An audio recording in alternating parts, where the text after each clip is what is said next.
Good afternoon, Sean here, Mountains Garage. I got a few hours left in my day. I'm gonna work on the 71 Nova a little bit more. I'm gonna start in the back with the fuel tank because it's sitting over there in a giant box, inside a box. And when I bought the car, it came with a big block fuel sender and a big block fuel line, which is 3/8. The factory small block was 5/16. The lines in the car are in really nice shape. However, I'm going to go ahead and convert them. And in doing this and installing the fuel tank and the fuel lines, committing to carburetors instead of something modern, fuel injected, at least for the moment. So those of you that were pushing that direction, well, you won. Trust me, I didn't need a lot of pushing. Let me just pan around the shop and then I'll show you what we're going to do. All right, I'm in the tuna can in search of that long box over there. Standing on top, about 4 feet up. Seems safe. Let's see if I can do it without killing myself. So the platinum fuel tank, which I believe means it's already painted, came inside that box, and that's the white box I was just digging for in the storage unit, which contains the 3/8 fuel sender and the 3/8 fuel line that goes forward in the car for a big block. I have it, I might as well use it. Just panning around, you saw this mess yesterday. That's another bench full of parts. All those totes are full, and these are all the new boxes that showed up this week. Tomorrow the transfer stations opens up again. It's closed during the week, open on 4 days on the weekend, well, Friday, Saturday, Sunday, Monday. I'll load up all this in the packing material and go get rid of it, recycle it. And as soon as I do that, I'll need to ship something and wish I kept all the shipping material, but there's a lot of more parts coming in Monday.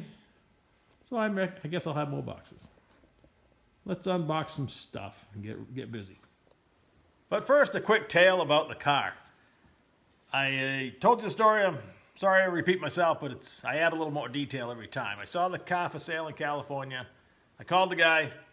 He said he sold it to a wingnut, his words, not mine, in New Hampshire, the next state over from me. So it was already close, but gone in my view. So I had actually gone on a trip, came back. It's about maybe 6 or 7 weeks later, and here's the same car because it had a Chevrolet banner, something across the windshield. It was very distinctive with those chrome reverse wheels and the baby moons and that stupid thing on the windshield that was broken, the windshield. It was the same car for sure. Now out in California, it was listed with a 421 small block, a 200 4R, and a beefed up 10 volt. Had aluminum cover on it and stuff, a girdle. Now it was listed with the original 307, a brand new TH350, and a 10 volt single track 308 rear. So I called about it, and the guy was interesting to talk to. And through the conversation, I happened to mention that I knew the history of the car somewhat and asked about the other motor, which I ended up buying, long story short. So I wanted to buy the car. The price was reasonable. He was upset because the left rear quarter, he wanted the original car from California.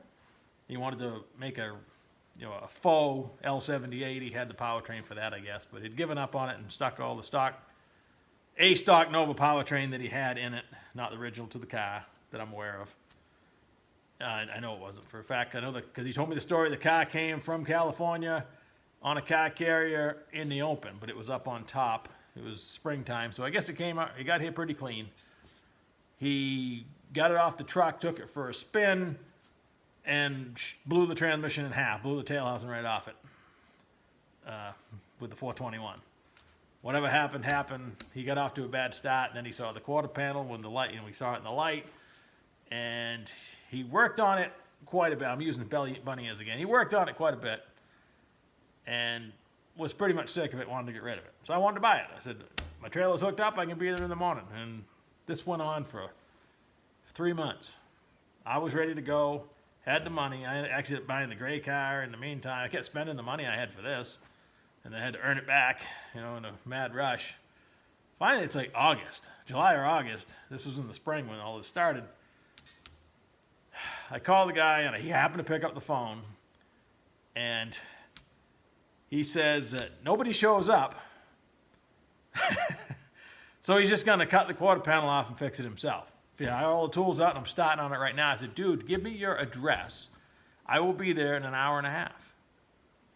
So he gave me an address. Finally, I got an address to drive to. Now, I loaded up my stuff, my trailer, my money, headed to New Hampshire. And as I'm getting closer to the address, the houses are getting bigger and bigger. I mean, we're getting all kinds of McMansions everywhere you look. And sure enough, I find the address finally. Of course, every time you get lost, you're trying to turn around your truck and trailer. And the guy's laying out in the yard with his whiz wheel, and he's got this much cut off already. This is the inner trunk drop, which is all stove up and everything. And I'm like, dude, stop cutting on my car.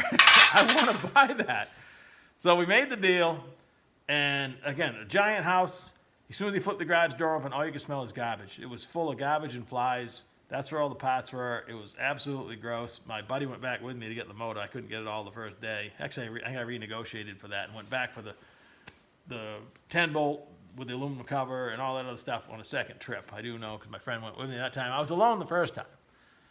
And I remember being super humid. I mean, just glasses fogging up, whatever, windshield. Everything was just one of those days in August. Anyway, I got it home. It was a good day.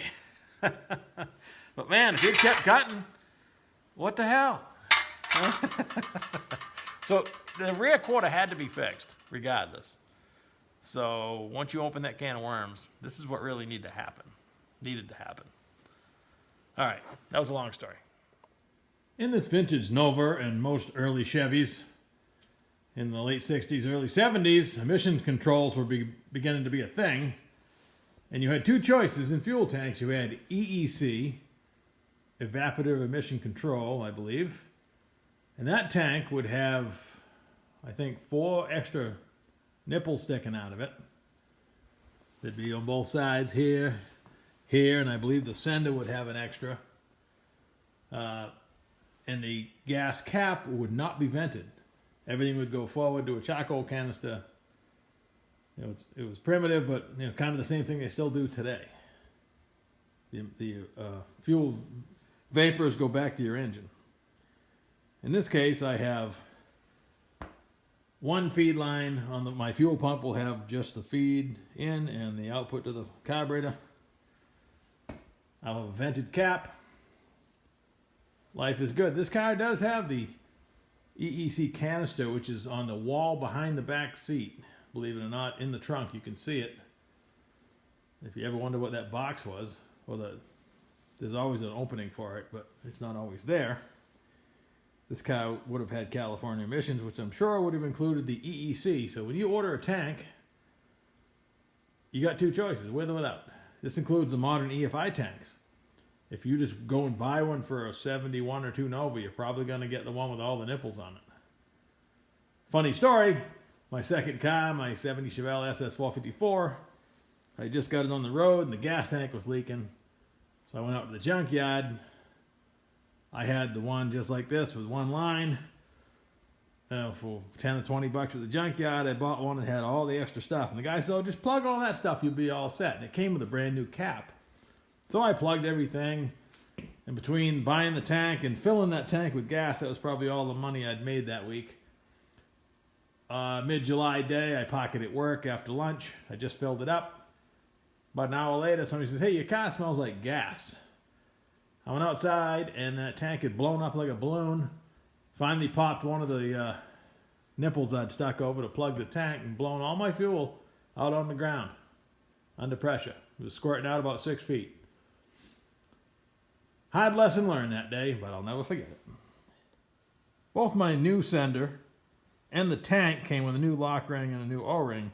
And they're both identical right down to the marking on them. So I went to install it. I tried them both just for kicks, and there's no way. You'd take about 3 men and a boy probably to compress that O-ring enough to start this under the lugs of the tank because they didn't bend that little ear down. They left it flat. On an OEM one, it would have been bent down slightly, so I just took a pair of pliers and bent down the 3 corners, and I started with one hand. I could have fought with that all afternoon. My fingers will still be tired. This is the Bible. It comes in pretty handy. This car's a 71, but close enough. I was looking under the fuel system information to find out where the ground screw would be. I had a pretty good idea, but this confirmed it pretty much. They say this glorified roofing felt to go above the tank on the body comes in a roll. My right side piece is intact and fine. I'm just going to glue this on the left side overhead before I stick the tank in.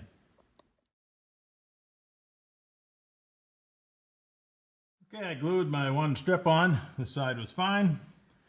I love that the tank strap bolts. I took the nuts off with my fingers. I put a little dielectric and cleaned up the paint where the ground is going to go. And on the little stud for the wire that goes to the gauge, also a little bit of dielectric silicone, because yes, I'm that guy. So there's absolutely nothing difficult about this. I'm just using the jack because I have to plug the wires in while it's up there. The way it's designed, there's no lines to hook up. You can do that after it's installed, which is awesome. Let's slap her in. All right, that was easy. I had to adjust the filler neck a little bit. Just a little force on it because it was bent down a little bit from shipping. The only bad design of this style tank is under hot acceleration with a big load of fuel. You sometimes spill it out the fill. The aftermarket EFI tanks put a baffle halfway in the tube. You have to connect that with a piece of rubber on an aftermarket tank. But inside that is a baffle that prevents that, or at least helps. Yeah, you got to kind of keep wiggling the wire.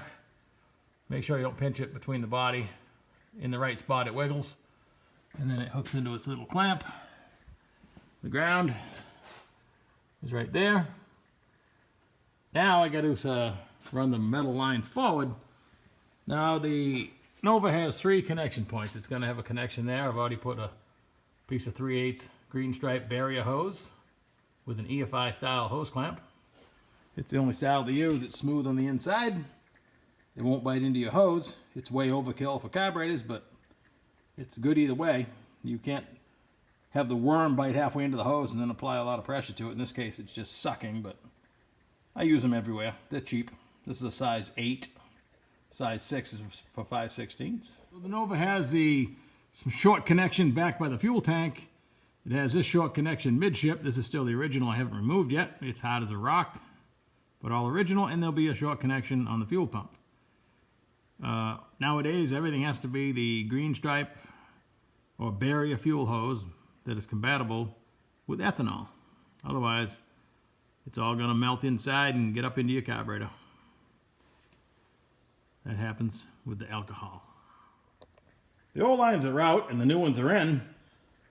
The first clue it's going to be a tough go is you got to cut the old ones out in pieces. If it didn't have a 2.5-inch dual exhaust and subframe connectors, it'd be a lot easier, but we made the short fluid connection there. Up and over the axle, that wasn't so bad. It gets really tight around here. It's got to be over everything. And over the subframe connector, and make a sharp corner, then it gets easy. We got our short fluid connection there. The front piece was cake. The only difficulty in the whole installation, really, other than fitting the back line in, was resizing all my clamps. They used to be 5/16, and with a little work in the vise, now they're 3/8. They're all just like new. It's just so fun to work on this car. Closest I'll ever get to working on a new car. Well, I used to work at a dealership working on new cars, but I wasn't, doing fun stuff. So, let's wrap up this video. All right, one more thing off the list. Actually need to make a list. There's a whiteboard kicking around the shop somewhere, and I'm going to do that. Typically, as expected, this took longer than I thought it would. Made a big mess. Had to be creative, got some dirt in my face. Just another day, having fun. I'm now committed to carburetors. I didn't put an EFI pump in the tank. I'm not going to put one on the frame. It's going to be carbureted. The last video you watched, Fool's Gold, there may be Fool's Gold version 2. There's another big block kicking around here that's maybe ready to run, kind of, with some work. Just looking for a shortcut, maybe run it a summer or two, 10, who knows. but I can't put junk in there. I'm not gonna waste my time. We'll see. Future episodes. Thanks for watching. We'll do some more next time.